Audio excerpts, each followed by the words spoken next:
Hello and welcome to today's 5 with Fitz. I'm Keith Fitz-Gerald and I'm back after a busy week in Illinois, Wisconsin, and of course seat 1A on the airplane. Anyway, all joshing aside, it was a fabulous week. We got to meet with lots of one bar ahead and 5 Fitzers from around the world and specifically the Wisconsin area. Where do we even go from here?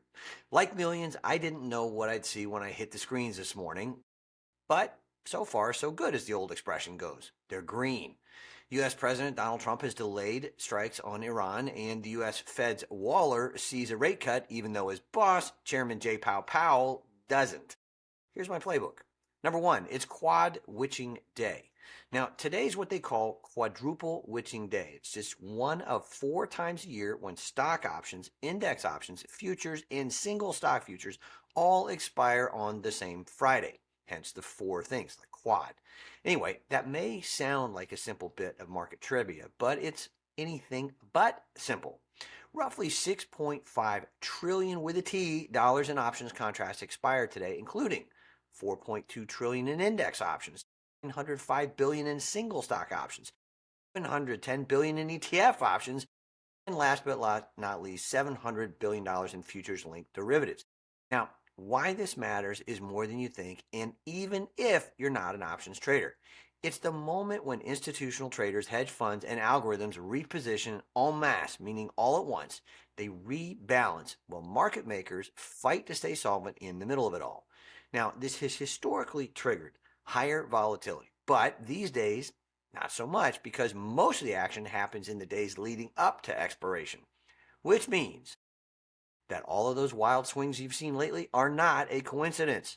So what do you do about it? Well, I suggest you let the big money duke it out. This isn't your fight, so don't make it one. Instead, simply keep your head down and play offense. Here's why I say that. Witching almost always creates pricing dislocation. Now, that's a $5 word and a fancy way of saying they screwed up what they think specific stocks are worth. Quadruple witching day is almost always a great time to A, sell volatility if you know what you're doing, B, place low ball orders on stocks you've been eyeballing but didn't want to chase, and C, stay calm and zen-like while others get whipped around. Now, hopefully you've got a buy list just like I do. If not, or you'd like to work from mine, you know where to find me. People tell me one bar ahead, by the way, has changed their lives, which frankly is humbling as heck. I'd love the opportunity to toss my hat in the ring if that's of interest. Number 2 today. How to invest in the face of uncertainty. It was absolutely great to be on with the super smart folks from CNA this morning in Singapore. They haven't uploaded the TV spot yet, so I can't share that. But here's a separate radio interview I did a few minutes later that you might find helpful. You can listen elsewhere on my channel. Please take a moment. I think it'll be worth your time. Number 3, Tesla robotaxi worth $1.5 trillion alone. Now, Uncle Elon is launching robotaxi in Austin this Sunday. It's an event that marks the company's biggest step yet towards fully autonomous ride-hailing. Now, my friend and colleague, the Venerable Dan Ives of Wedbush, thinks AI is worth $1 trillion alone over the next few years, actually, really. But I couldn't resist chiding him a bit earlier today. I think it's more like 1.5 trillion. But hey, what's a few trillion between friends? I say this because this kind of tech will scale very quickly and very shortly impact both Tesla's top and bottom lines in ways that the Tesla just makes cars crew can't fathom. The next chapter starts right now. $600 a share. Tesla, by the way, may still be the single most undervalued AI play on the planet, in my opinion. Number 4, I have never, not sometimes, not partially, never seen a more compelling reason to invest in cybersecurity. Not that this is a surprise, mind you. I mean, really, cybersecurity researchers have uncovered what may be the single largest data breach ever recorded.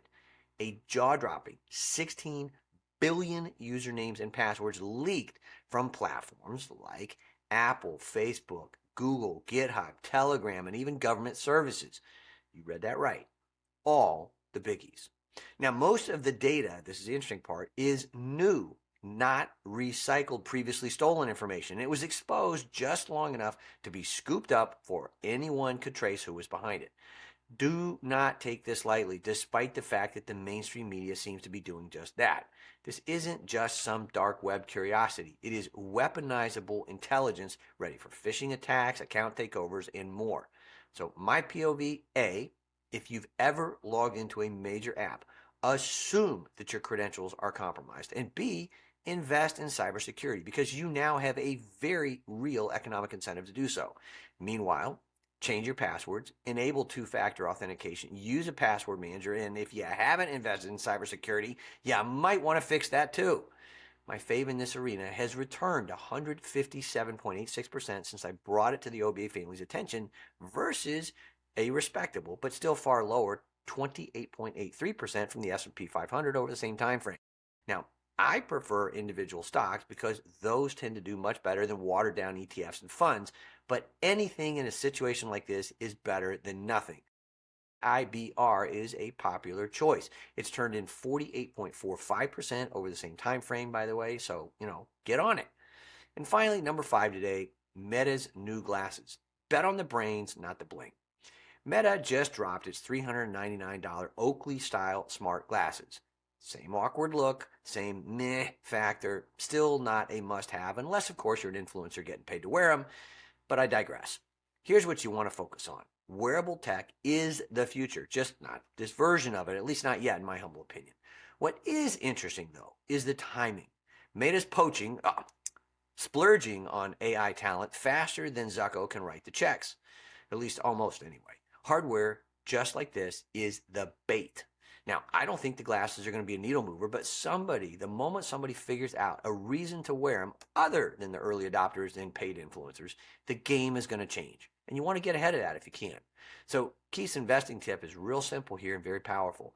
You never bet on a gadget, but you bet on the brain power behind it. Here's a trade idea. Skip the specs, consider made-it calls dated 6 to 12 months out on a pullback to $650. AI is the story, not the shades. Today's bottom line, investing to a point I make often is not a game of rush decisions, and it never will be. You got this, I promise. As always, let's make it a great day and finish the week strong. Thanks for spending some time with me today and all of this week. We'll be back to our normal schedule and hijinks next week. Have a great weekend. Technically, make it a great weekend. See you then.